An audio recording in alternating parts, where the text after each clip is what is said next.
The final character of Street Fighter 6's Year 2 DLC is almost here, and has brought more questions than answers.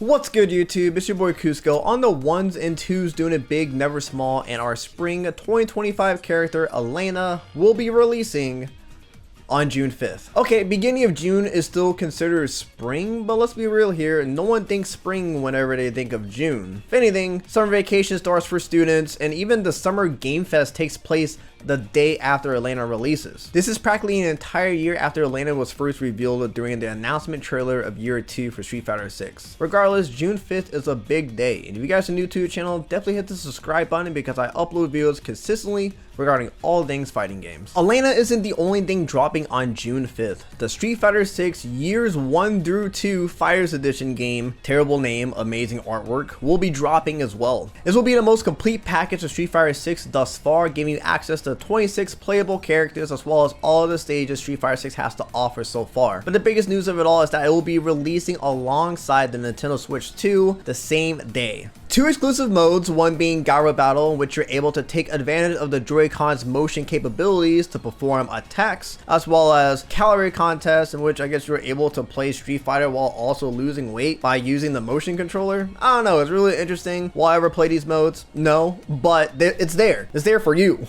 Oh, I just called you fat. I didn't mean to call you fat. But the most important part of Street Fighter 6 getting a Switch 2 port is that there's Amiibos now for the game. Sure, it may not be Amiibos for the entire roster, but you do get to have Luke, Kimberly, and Jamie, and then the rest of the roster will be Amiibo cards. And let me correct myself because it's actually not the rest of the roster. I'm not too sure if you see right there, but 4 characters are missing, which is the Year 2 characters. They don't get an Amiibo card, which is very odd because they're marketing this game for Year 1 and Year 2. Yet, Mai, Elena, Terry, and then Bison are absent from these cards. I'm not gonna lie, this might be the first time I buy an Amiibo anything. I don't think I ever bought an Amiibo in my life, but I do need that Cammy card, and I kind of want that Aki card as well. You see, this makes sense because Nintendo was showcasing their new shiny hardware, Switch 2. Capcom going, oh hey, let's show our new game during this presentation to get people to be interested in the game, taking advantage of all the Joy-Con's capabilities regarding motions and so forth, Amiibos, all that junk. But Elena, it was just announced on a random Thursday. That's it. There was nothing of significance going on that day that they dropped that trailer. Sure, it could have been a little bit too overwhelming to have Elena and the Fighters Year 1 through 2 edition, whatever they want to call it, on the same day as the Nintendo Direct, but the Capcom Pro Tour World Finals was just in March and they showed nothing there. They could have showed Elena, they could have showed her anklet.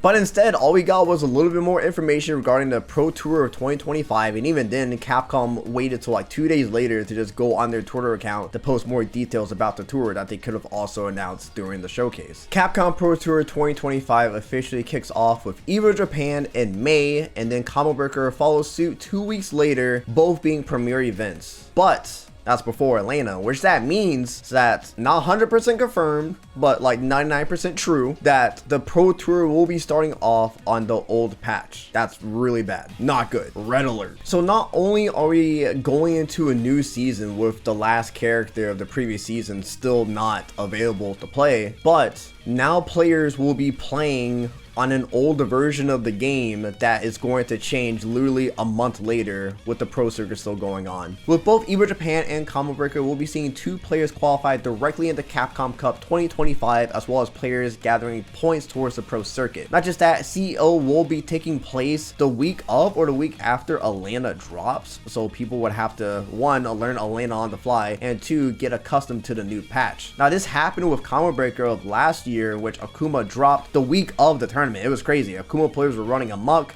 We were trying to learn season 2 on the fly. It was crazy. But at the same time, Combo Breaker last year wasn't a pro sanctioned event. EVO Japan, CEO, Combo Breaker, all Pro Tour stops. You would think Capcom would communicate with the tournament organizers that, hey, Elena unfortunately is going to be coming out later than we expected. We want to match up with the Switch 2 release. I'm not too sure what's going on behind scenes, but I don't know. Communication is definitely falling apart somewhere. As much as I love Street Fighter 6, and I would even consider it my favorite fighting game of all time, Capcom has dropped the ball tremendously when it comes to post-launch support for the game. Costumes are as barren as I don't know what, with avatar gear being the only thing fed to us. Characters come out at a snail's pace, 4 characters throughout the year. I hope and pray they change this over time. Communication as abysmal gets.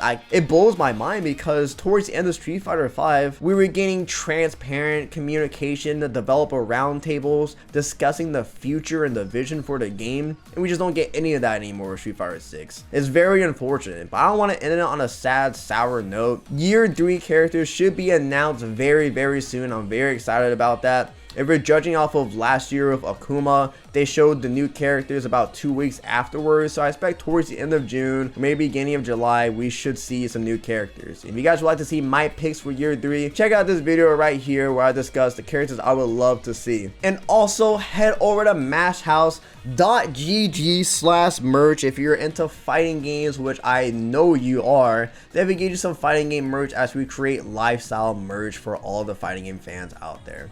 Thank you guys so much for tuning in to today's video. I hope you guys have a good day.